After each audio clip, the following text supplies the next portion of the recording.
Bienvenue dans cette nouvelle édition du QG Week-end. Voici les titres de l'actualité. 5 hommes pour un fauteuil. Plus de 3,5 millions d'électeurs sont appelés aux urnes ce samedi au Togo pour élire leur président. Le redécoupage territorial pose toujours problème en République démocratique du Congo. Aux raisons culturelles du blocage s'ajoutent les intérêts économiques. Et puis focus en fin d'édition sur le Festival international des tambours et arts traditionnels qui se tient depuis le 19 avril 2015 en Égypte. Mais avant de développer ces titres, le nom du candidat CNDD-FDD à la présidentielle du 26 juin prochain sera officiellement annoncé ce samedi au Burundi et le choix devrait se porter sur le président sortant Pierre Nkurunziza. À noter que le gouvernement a interdit les manifestations sur tout le territoire dès ce samedi, alors que la société civile a appelé à un grand défilé dimanche si le président sortant était désigné par sa formation politique. Et parallèlement, le président ivoirien Alassane Ouattara sera lui aussi investi ce samedi comme candidat du Rassemblement des oufouettistes pour la démocratie et la paix à l'élection présidentielle d'octobre 2015 en Côte d'Ivoire. Une cérémonie en grande pompe est prévue à cet effet ce samedi au stade Félix Houphouët-Boigny. Près de 200 000 sympathisants y sont attendus. Les journées de vote ce samedi au Togo, 3,5 millions d'électeurs sont appelés aux urnes pour élire leur nouveau président. 5 candidats sont en lice. La CENI affirme que toutes les dispositions ont été prises pour garantir un scrutin libre, transparent et apaisé. Idelette Bissou. Ce 25 avril se tient le scrutin présidentiel au Togo. La campagne électorale qui a démarré le 10 avril dernier a pris fin le jeudi 23 avril. Les candidats ont battu campagne dans un climat sociopolitique relativement calme, sans violence ni débordement. Cependant, le système unifié de collecte et de centralisation pour les élections et les statistiques succès fait encore débat.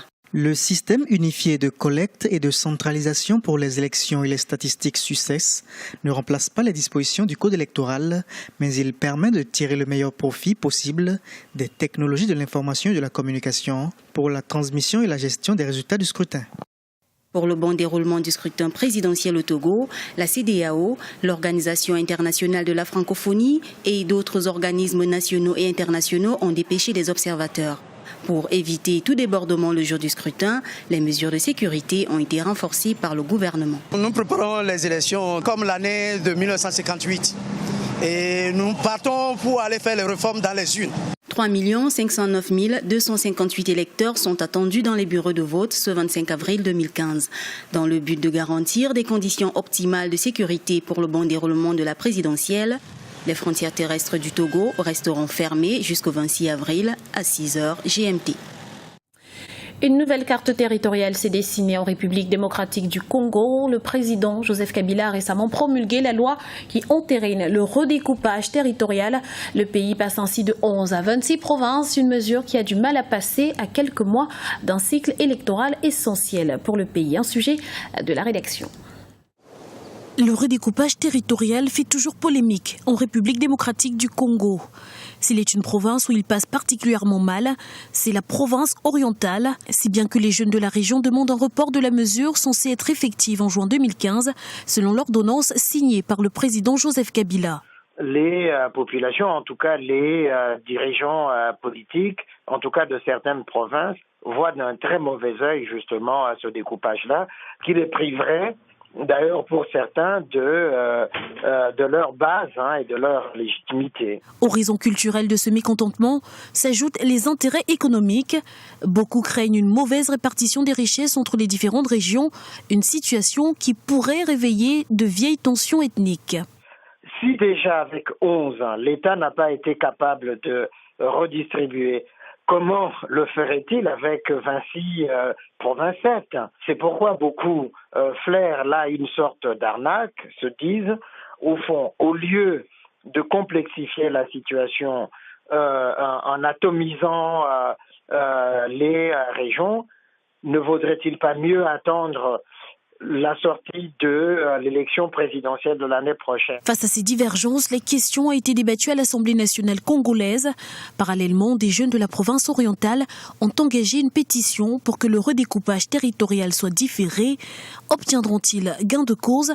Il appartient au gouvernement congolais de trancher. Culture à présent, l'Égypte vibre au rythme du Festival international des tambours et arts traditionnels depuis le 19 avril dernier. Des centaines d'artistes prennent part à cet événement placé sous le thème « Dialogue de tambours pour la paix ». Irama Saounera.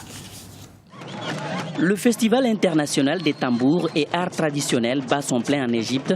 Cette troisième édition a réuni des artistes venus des 4 coins du globe. Objectif, promouvoir les échanges culturels entre le peuple. Je crois que la valeur de ce festival est qu'il réaffirme la place de l'Égypte au sein de la communauté internationale. Ce festival confirme également le souci de la culture égyptienne à embrasser les autres cultures du monde. Des centaines d'artistes ont montré leur talent de batteurs sur scène. Ils ont également tenu en haleine le public grâce à leur musique et danse traditionnelle. Une diversité culturelle appréciée par les participants à ces festivals. Nous sommes très heureux et très chanceux que le ministère égyptien de la Culture nous invite à représenter notre petit pays à ce festival. Nous sommes très heureux que tous ces gens soient venus écouter notre musique et voir nos danseurs. Le Mexique et le Burundi sont parmi les 10 nouveaux pays qui participent au festival pour la première fois, avec l'Éthiopie invitée d'honneur pour cette année. Le Festival international des tambours et arts traditionnels se tient jusqu'au 25 avril dans différentes villes de l'Égypte. C'était le journal de la rédaction. Nous vous remercions pour votre fidélité. Retrouvez dans un instant une nouvelle édition de l'information sur Africa 24.